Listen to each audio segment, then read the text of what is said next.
Hi everyone, welcome to today's A Course in Miracles teaching. My name is Deborah and welcome to Anchored in Faith.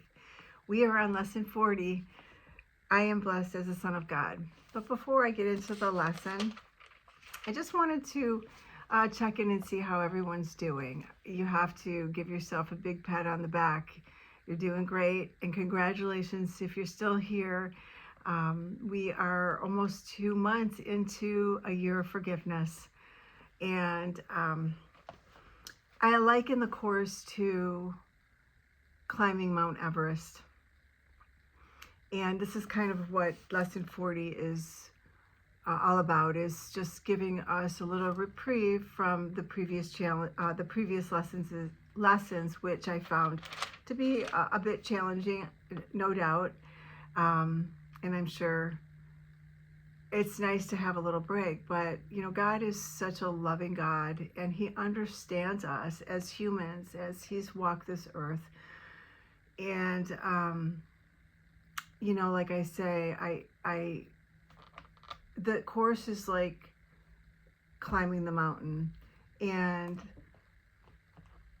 you can only get so far before you have to acclimatize and rest and assimilate the altitude and the environment and the weather, so your body can adjust to the frequency. And that's just like the course in a lot of respect, because we are raising our frequency, and we as humans, if we did it all in one quick swoop, it could destabilize us. And that's one of the reasons why they emphasize that to stay on the lessons on a daily basis. Don't get ahead of yourself. And even doing the lessons like we have been daily, some of the lessons you'll notice are more challenging than others. And the reason for that is to help us assimilate and stabilize our frequency so we can continue to ascend. So I hope that you find today's lesson a bit of a reprieve, and I am looking forward to the channeling that Jesus has with us after the lesson. So thank you so much for being here. Okay, we're on lesson 40, I am blessed as a son of God. Today we will be, let me start over. I got a mouthful of marbles. Today we will begin to assert some of the happy things to which you are entitled, being what you are. No long practice periods are required today, but very frequent short ones are necessary. Once every 10 minutes would be highly desirable, and you are urged to attempt this schedule and to adhere to it whenever possible. If you forget, try again. If there are long interruptions, try again. Whenever you remember, try again. You need not close your eyes for the exercise periods, although you will probably find it more helpful if you do. However, you may be in a number of situations during the day when closing your eyes would be not feasible. Do not miss a practice period because of this. You can practice quite well under any circumstances if you really want to. Today's exercises take little time and no effort. Repeat the idea for today. I am blessed as a son of God. And then add several of the attributes you associate with being a son of God, applying them to yourself. One practice period might, for example, consist of the following. I am blessed as a son of God. I am happy, peaceful, loving, and contented. Another might take this form. I am blessed as a son of God. I am calm, quiet, assured, and confident. If only a brief period is available, merely telling yourself that you are blessed as a son of God will do. So that is our lesson for today. I am blessed as a son of God. Now I'm going to read Jesus channeling his message that goes along. It supports the teaching for today. And you can find this information in A Year of Forgiveness, channeled by Tina Louise Spalding. You are blessed beings indeed. I am that one you know is Jesus. You are indeed blessed as the Son of God. But we want to address the language. The use of masculine pronouns has come up as a frequent acquisition, or I guess, jeez, being accused of this material. It's like, there you'll notice in the lessons there's always it's referring to the masculine pronoun as opposed to the feminine pronoun.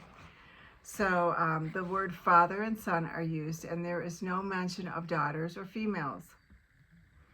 We want you to understand this is not an attack on the feminine.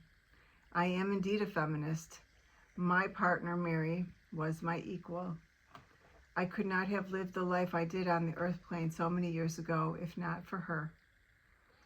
We want you to understand the great forgiveness practice inherent in this teaching. You are not ignored because you are a female. You are not less than because you are female. But you must become aware of the anger and resentment that you hold. If you hold it, you will have resistance to masculine pronouns. There is a different journey for the feminine than for the masculine on earth. The dichotomy on the separation manifested in the physical demonstration of separation gives each of you a different experience. For the feminine, the women, daughters, wives, and mothers in this world, it is important you understand that you are not under threat by the use of words. It shows how easily you feel victimized, put down, and made less than. If you have that reaction to these statements, the Son of God, or you are blessed as the Son of God, you misunderstand what this wording means. This wording shows you where you have resentment. This sounds like a controversial commentary today, but your society now encourages an attack on the masculine in defense of the feminine. But this is a dualistic battleground. We want you to rise above the battleground. If these words offend you, if you say, I want to have daughter there instead, you may use that word if it makes you feel more comfortable. We also want you to witness what made you uncomfortable. What dissatisfies you with the use of the word son or father? Does it make you feel less than? A word cannot do that. That feeling of less than comes from you somehow, and we want you to look at this today. Determine whether the feeling of dissatisfaction has arisen through this particular language structure. A word cannot make you feel bad unless you already have that bad feeling unconsciously present. We challenge the feminist in the group. We challenge the feminist in the group. So do not feel, they're referring to the channel, Tina, and I'll just read what it says. We challenge the feminist in the group, our dear one, who is Tina, indeed is a feminist. So do not feel that she is not. I am a feminist. We want you to look at whatever the words son or father trigger and upset you. We want you to know the words are gifts that reveal something within your mind that believes in victimization and value systems not based on truth. You can use that resentment and negative feeling triggered by these masculine pronouns as a way to heal your mind and say, I am not threatened by a word. I am connected to the divine. I am a holy son and daughter of God. You can use those words in whatever format you wish. I am that one you know is Jesus, and we hope these masculine pronouns do not lose the feminist among you.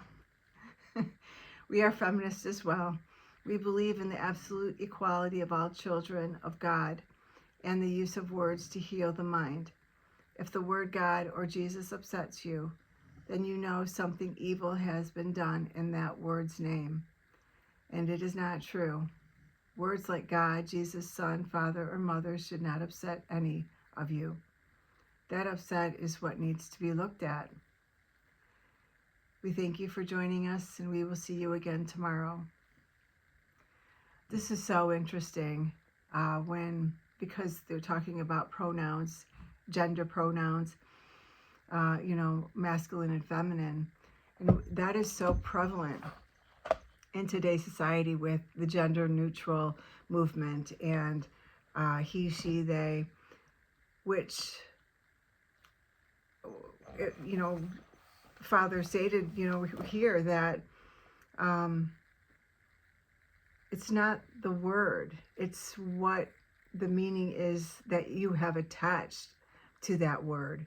So it doesn't matter if you're a masculine, a feminine, or how you identify yourself, or another.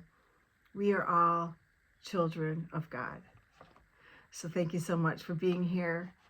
Please like, share, and subscribe, and I look forward to seeing you tomorrow for Lesson 41. Have a beautiful day.